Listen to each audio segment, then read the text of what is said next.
All right, Lone Star Gunners, welcome to the podcast. This is Lone Star Gun Talk, the official podcast of Lone Star Gun Rights, and I am your humble host, as always, Derek Wills. Thank you so much for joining us today.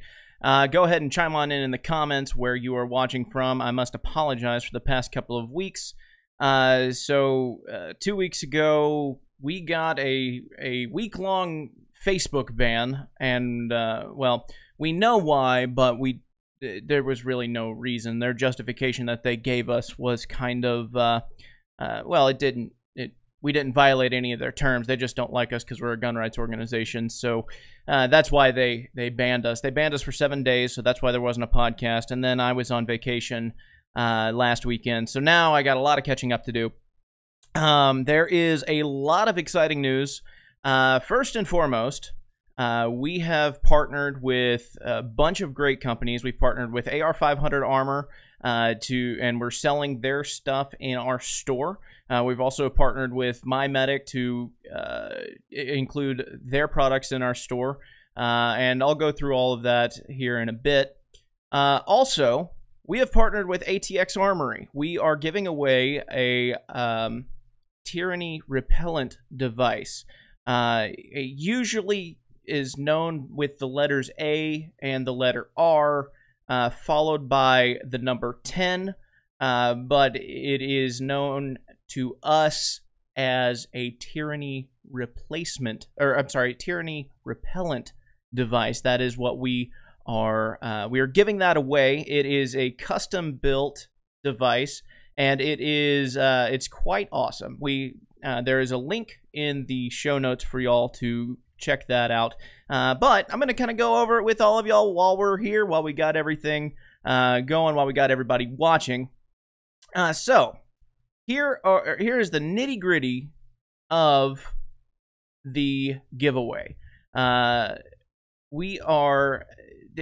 are many ways to enter. Most of which, if you are a member, you automatically get entries. If you're a 45 ACP member, you get an automatic 12 entries. If you're a 9mm member, you get 1 entry for every month that you've been a member, maxing out at 12. And if you're not a member, or even if you are, every $5 worth of product that you buy from our store gets you 1 entry. If you are using a discount code because of your membership, or what have you, that doesn't count against you. So it's worth the retail value of the products in our store. This right here, these pictures right here, are so far all that we have from the build process itself. And as things go along, we will continue to update this page.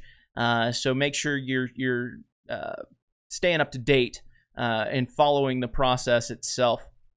And basically, you will earn entries. We will keep tabs of everything as the giveaway goes along. And then on November 30th at 11:59 p.m., that is when the last entry will be taken. From there, we will... let's see, we got Becky from Florida, Steve from Colorado, Michael from Oklahoma. Thank you all so much for chiming in. From there, we will make a drawing on December 4th, and that whoever wins, based off of all of the entries that we get, you will be able to take home this Tyranny Repellent Device. It will be yours for just for showing us love, basically. Now, there is a free entry method. There is no purchase necessary to enter, and all of the details are on that page as well for how to get free entries. But I want to show y'all some great stuff that we do have in our store now. Like I said, we've partnered with AR500 Armor. We've partnered with MyMedic. We've also partnered with a company called Hold Up Displays, and I will tell you, we have not added all of the products just yet. So if there's something that you're wanting, just sit tight. Things will get added. Still got to add some plate carriers to AR500. Got a couple extra kits to add to MyMedic. With Hold Up Displays, they have quite a few stuff, so it's going to take some time to here we go. Sorry, it's going to take some time to get all of these products in, but they make some awesome display racks for whatever rifles or even bows that you have. I don't have any of the bow mounts up just yet, but like I said, we will continue to add things. And these are really awesome. And to be honest, they are very well made. The backings here for like the gun wall or the American flag gun wall, they're all made out of aluminum. So they're sturdy. They will not sag. They will not fall apart. They are very well made, and they are made in the USA. So I wanted to show all of y'all some of that as well. And like I said, we have our regular gear here as well, My Medic, and like I said, AR-500. And I still do have some more products to add to this. But like I said, all of these products qualify for entries for every $5 worth of product that you purchase from us between now and 11:59 p.m. on November 30th. Basically, right in time for Christmas. We got Alvaro from Fort Hood. Thanks so much for chiming in. All right, cool. So, a couple of weeks ago, there was another incident with law enforcement here in Texas. We're all familiar with the Dallas police officer that shot and killed a gentleman in his own home because she, according to her, thought she was walking into her own apartment, saw somebody she didn't know, and decided to shoot him and kill him. She was found guilty of murder, and she was sentenced to 10 years in prison, and we will be lucky if she serves 3 or 4. And then there was another incident. In Fort Worth, there was a neighbor of a woman named Atatiana Jefferson, and she was playing video games with her nephew, who was 8 years old. She had the front door open, and a neighbor wanted to make sure that everything was okay. So he called the non-emergency line and asked for a welfare check. Law enforcement responded, did not announce their presence, and went around to the backyard, and it's 2:30 in the morning. Then one of the officers sees Atatiana Jefferson in the window. He's outside of the house. She's inside. He draws his weapon, tells her to drop to show him her hands, and then fires one shot, killing her. Her 8-year-old nephew witnessed this, and there was a disgusting piece by the Dallas Morning News that said that she had a gun. Well, that doesn't matter. It was her house, and she had no idea that law enforcement was there. All she knows is there's a couple of people snooping around her backyard with flashlights at 2:30 in the morning. They painted it as, oh, her 8-year-old nephew confirmed that she was holding a gun at the time she was shot. And that was absolutely disgusting, and it was character assassination is what it was. And I have to hand it to Betsy Price, the mayor of Fort Worth. Now, she's not exactly pro-gun, but she did issue a letter that was addressed to the entire community, but specifically to the neighbor that called, the family of Miss Jefferson, saying a lot of things. But one of the most important things that she said is that the fact that she had a gun was irrelevant. This should have never happened, and this is how quickly this whole thing went. I'm going to kind of fast forward through the video. I'm just going to play the body cam really quickly. But it's all posted on our site. You can watch the full body cam that is made available if you haven't already.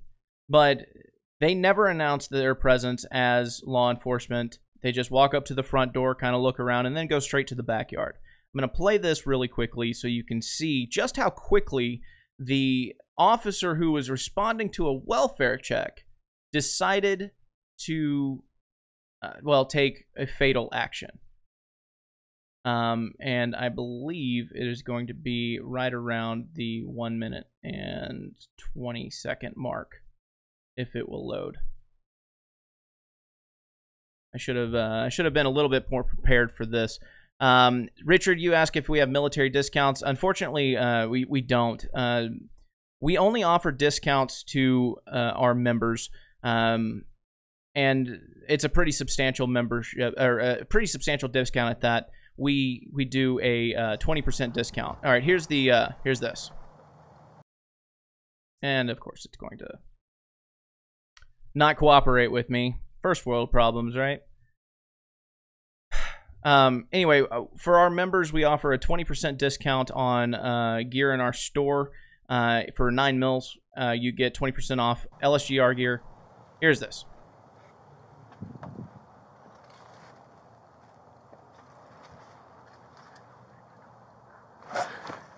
Put your hands up! Show me your hands! That was incredibly quick. No time for her to respond, let alone that she can't see who these people are. All she sees is a guy shining a flashlight in her face and through her window and saying, "Show me your hands." That was absolutely a disgusting display of a very poor judgment by this officer. Now, I'm not going to jump on the race bandwagon. I don't think that this was racially motivated. Now, the media likes to point out how the officer was white and she was black. I just think that he was a power-hungry cop who had an itching to shoot somebody, and this was his opportunity to do that. He went in there prepared to fire his weapon. He made no hesitation whatsoever. He issued his command. It didn't even give her time to respond to it. Even if he had said, "Police, show me your hands. This is the police," or announced himself as law enforcement in some way, he would not have given. He didn't give her any chance to even adhere to those commands, and he was on her property against her knowledge, without her knowledge, and. Yeah, anyway, it's tragic. It's awful. To make it even worse than it already is, her 8-year-old nephew witnessed her die, and all over the fact that a neighbor who is definitely crushed because he called for a welfare check on her, and that ended her life. I will hand it to Betsy Price. Her entire letter is posted on our page, and it is actually very well written. It is just what I think needed to be said about this incident. And the fact that she acknowledges the fact that she has a gun is irrelevant. The officer never should have even gone in there with the mentality that he would have to discharge his weapon. It was a welfare check. Anyway, back to your question, Richard. No, we don't offer discounts on our memberships either.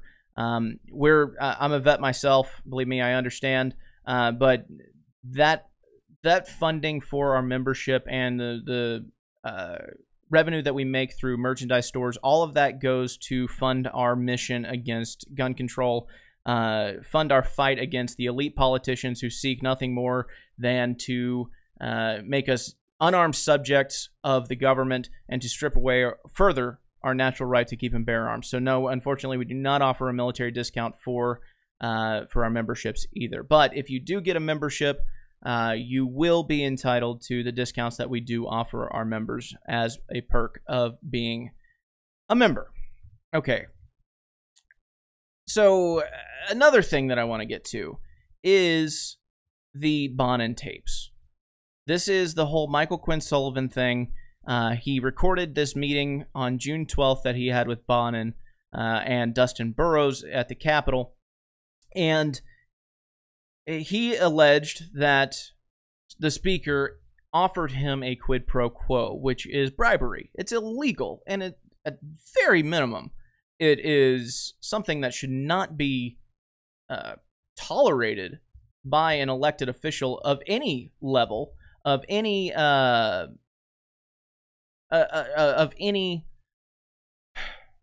person with political power. He was flexing a muscle against an organization that is not kind to him. Empower Texans is a grassroots media organization, and they were denied press credentials this past session. Now, he offered, and I'm going to let you hear this tidbit of audio. Bonnen said that he would get them on the floor of the House, basically give them press credentials. He would grant them press credentials for next session if he would help them, I don't know, target some, quote, problem Republicans. And the Texas Rangers are supposed to be investigating this, and for the longest time this recording was kept private. It was only available to listen to all of the elected officials in the legislature, as well as the lieutenant governor and governor. And then the Texas Rangers started to investigate it, and then it just kind of fizzled away, so Michael Quinn Sullivan of Empower Texans decided to release it publicly. So I'm going to play just a little snippet of this, because it's so damning. It's sick. And let me tell you what I'll do for you. Well, so Real quick, you need to hear what I want to do. Okay. How do you need that? Well, no, you Yeah. did. You did. If we can make this work, I'll put your guys on the floor next session. So that was probably a little bit hard to hear, but the transcript said that you need to hear what I have to offer you. And Michael Quinn Sullivan said, I don't need anything from you. He goes, no, you do. You do. I will put your guys on the floor next session. I will give them press credentials if we can make this work. That is definitely a asking for a bribe. Absolutely asking for a bribe.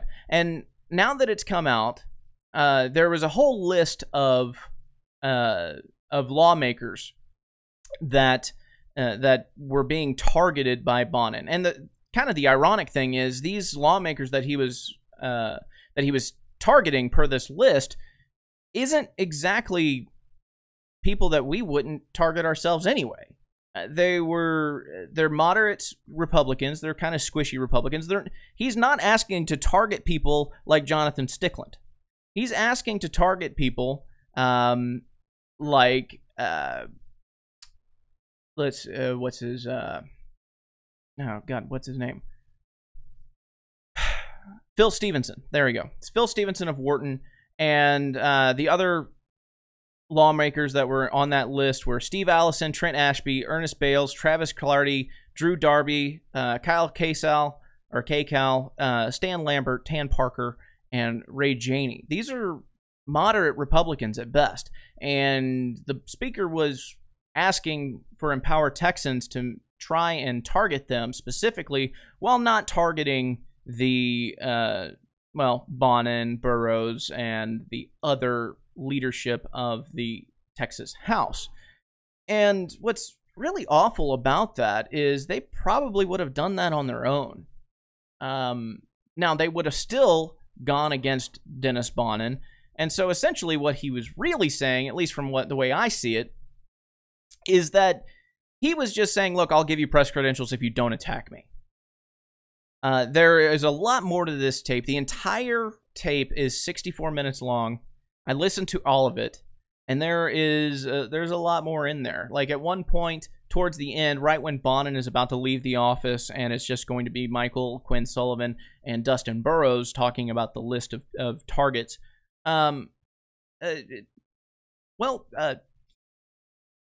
He says, hey, my in-laws have this house in this area over here, and if you and your wife need a place to crash for a day or two, let me know. And that wasn't even being offered. I mean, that wasn't even being discussed, really, from the whole investigative standpoint. But that's like, yeah, I'll give you a night or two with the wife at my in-laws' house. It's just sickening. It's disgusting, and Dennis Bonnen really needs to resign. Now, there are several lawmakers that have already come out They came out before the tape was made public calling for his resignation, and some are now coming out after. But the entire Republican caucus is not calling for his resignation. Not the young Republicans, but the county Republican parties have not voted to censure him. They voted, but they've voted those censure resolutions down. And it's just been it's just been so awe-inspiring to watch. And I mean that in a negative way. It's like, so it's obvious that the Speaker of the House is offering or asking for bribes from a media official in exchange for X, Y, and Z. And at the same time, they're not going to say, oh, that's fine. It's fine. Even if it wasn't illegal, which it is, but even if it wasn't illegal, that is incredibly unethical. And that sort of thing should be, at very minimum, should be incredibly frowned upon. And if you're caught doing it, they should demand your resignation. But there are many Republicans and county parties that have not done so, and it's infuriating. I think that Dennis Bonnen should resign, not only because of this, but because of what he did to our good friend at Texas Gun Rights, Chris McNutt, what he has done to our own organization by blocking everybody on social media, and then calling us out specifically in a Facebook post, and we're not even capable of replying to it because he's blocked us all. It's just conduct that is completely unbecoming of somebody in his position. He serves us as a representative of House District 25. He serves the people of HD 25. As Speaker of the House, he serves all of the population of the people of Texas. He's not serving in his capacity as Speaker. He hasn't been serving since session began and he was handed that gavel. And he hasn't been serving the people of HD 25 in probably 20 years, as long as he's been there. And he claims to be this hardcore conservative, and he's not. He is squishy, he is, he's maniacal, and he is absolutely somebody that is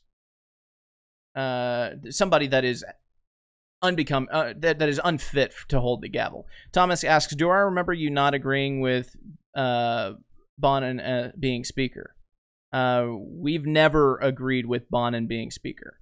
Now, when he was first given the gavel, or even right before then, we were told that he was going to promise constitutional carry a hearing. He told us that that he was going to at least entertain this.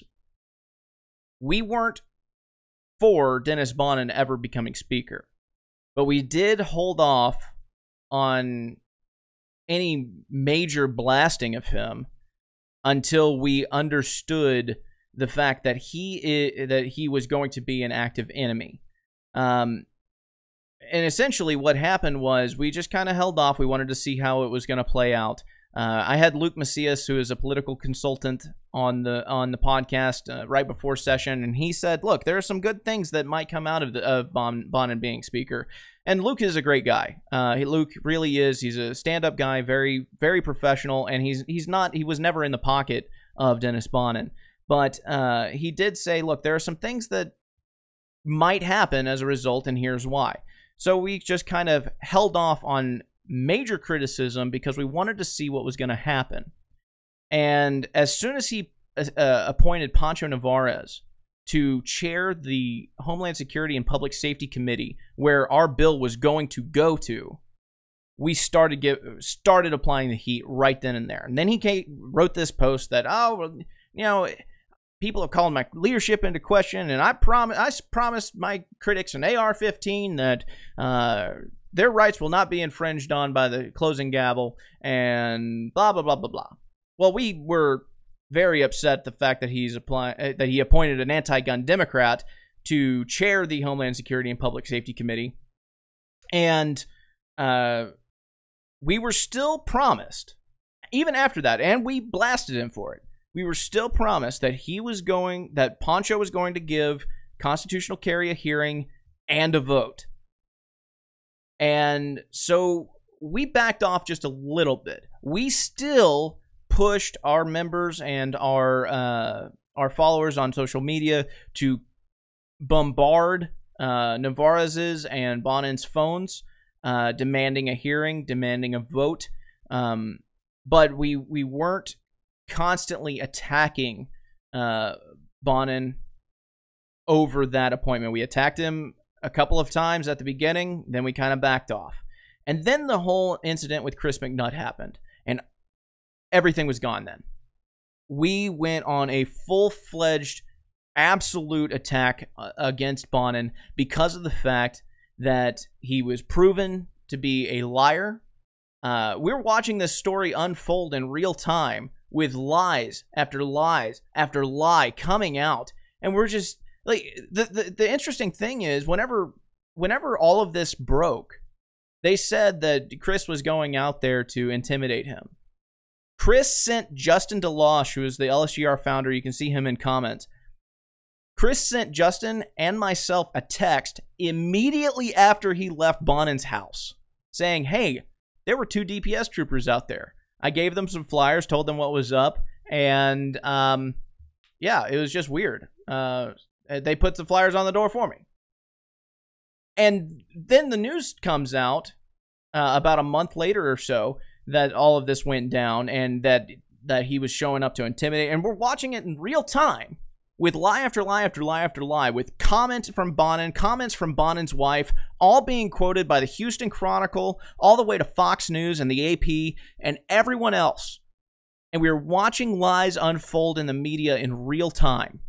Even conservative media were spreading these lies from Bonnen's office. And I had a conversation with, then he started saying that people were calling his office on behalf of Lone Star Gun Rights and saying that we were threatening him.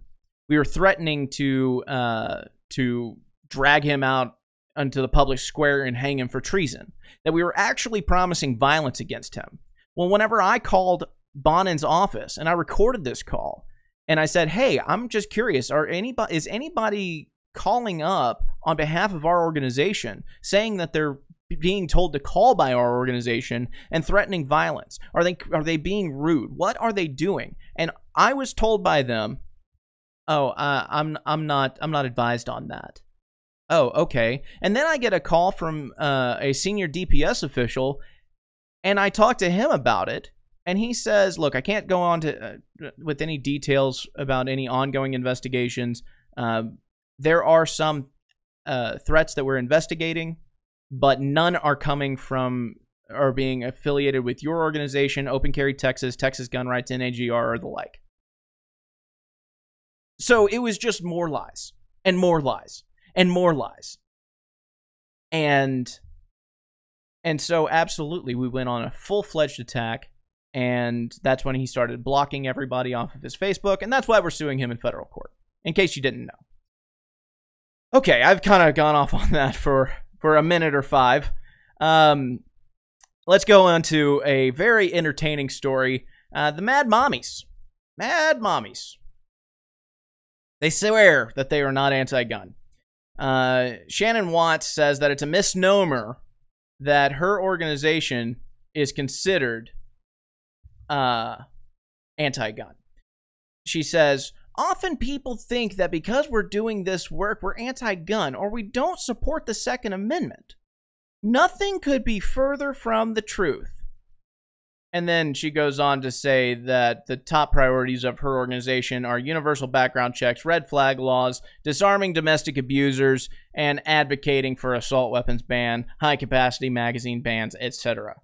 So it's like, okay, so in what way are you supporting the Second Amendment?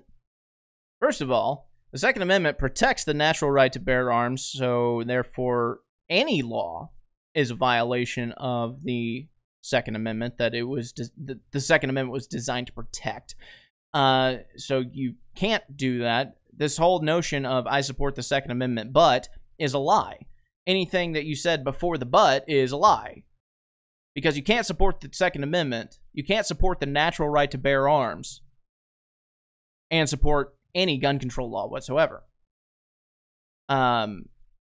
Because at that point, if the government has the authority to regulate a right, who can and cannot exercise said right, who can, or what types of weapons are available to the public, etc., it is no longer a right, it is a privilege at that point.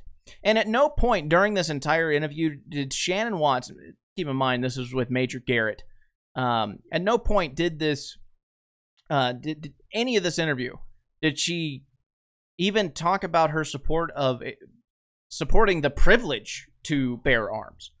You know, let's just, for the sake of, let's just, for a thought experiment, let's say that Shannon Watts has her entire way with what she wants. She gets universal background checks. She gets assault weapons and high-capacity magazine ban. By the way, I'm using that in quotes, assault weapon, quote-unquote. She gets all of that. She gets universal background checks, red flag laws, all of it. Then what? Well, oh, hey, look, murders are still happening. Hey, so, all right, murders are still happening, and murders are still happening with firearms. Some are with banned weapons, others are with not banned weapons. So, okay, I guess we got to go after the not banned weapons. We need to, well, a lot of them are happening with handguns, since most homicides actually are committed with a handgun. So I guess that means that they got to go after handguns next. Shotguns, well, yeah, we're going to go after shotguns too. And you know what? Bolt action rifles. Nobody needs to shoot more than more than 20 feet. So what do you need a bolt action rifle for? That's a sniper rifle. Oh, you know what? You're just going to keep going and going and going and going. At what point, Miss Watts, do you draw the line? I want to know where you would draw the line for gun control, because you are pro-gun control. There's no mistake about that. There is no secret as to what your organization is about and what you stand for and what you want. So I'm asking you, and I don't expect that you would even listen to this or watch this stream, but on the off chance that you do, I'm asking you. First of all, I would love to have you on the show. I promise to be civil. I'm not a monster. I'm just a concerned citizen who cares deeply about liberty and cares deeply about our natural rights. So I'm asking you, this is an open question to you. Where do you draw the line? At what point does gun control go too far for you, Shannon Watts, or even for your organization, Moms Demand Action, or Everytown? I'd like to know the answer to that. At what point do you draw the line? At what point do you say, you know what, anything more does violate the Second Amendment? I'm curious to know, because at that point we can probably have a conversation. Not that I'm ever going to entertain any of your proposals, but at least we could probably have a back and forth, and you could explain your position a little better, and I can explain my position, and I think I might be able to talk to you about understanding my position. I understand your position. I do. I think it is incredibly flawed. I think it is incredibly misguided. I think that it is naive. But I do understand your position. It is rooted in emotion, and you desperately think that these laws will save lives. I understand that you believe that. I understand why you believe that. But I don't agree with it. I think it is lacking copious amounts of logic. I think it is lacking, well, any logic, really. I think it is lacking any foundation, or it is not built on any data whatsoever that is not unbiased or cherry-picked data. So I think that if you can tell me where you personally draw the line, where your organization draws the line for gun control, I think we could have a very entertaining conversation, to say the least. I don't think that you will. Well, it's not that I don't think. You're not going to change my mind, and I don't expect that I'll change your mind. But I would like to have that conversation with you. You're not going to get me to support any gun control, and I probably won't get you to not support your current supports of gun control. But I would like to have that conversation with you. So, Miss SWAT, if you are watching, listening, or you happen upon this in any way, shape, or form, reach out to us. I would love to have you on the show. I would love to have a back and forth with you. Okay, final thing, and that is going to upset everybody here in Texas. As if they weren't upset enough. And that is the state of Michigan could very likely become the very next constitutional carry state. That means that if their constitutional carry bill passes and becomes law, they will become the 17th constitutional carry state in the United States, and Texas is not one of them. And they actually have a slew of pretty good pro-gun bills that are filed in the House. So the first one is HB 4770, and basically, right now under current Michigan law, you only need a license to concealed carry. If you are open carrying, you don't need a license. Michigan is one of 32 states that does not require a license to carry a handgun in one way or another. Most of those states are, you don't need a license to open carry. There are a couple, I believe, that are, you don't need a license to concealed carry, but you do need to open. I think that's true anyway. But there are 32 states that do not require a license to carry in some form or fashion. There are 16 constitutional carry states, which means that you don't need a license to carry concealed or openly. And so HB 4770 would repeal the requirements to get a concealed license in the state of Michigan to carry. It would still be there, and there are benefits to that in the state of Michigan that would remain. HB 4471, or I'm sorry, that's supposed to be 4771. That's a typo on my part. Sorry about that. Seeks to ease restrictions on concealed carry in gun-free zones such as hospitals, schools, and daycares. Now, here is one thing that their CPL, their concealed pistol license, is necessary for, and that is the state of Michigan requires a CPL for private sales. That's something that Dan Patrick would really love to have happen here in Texas. But you cannot purchase a firearm from a private individual in the state of Michigan unless you have a Michigan concealed pistol license.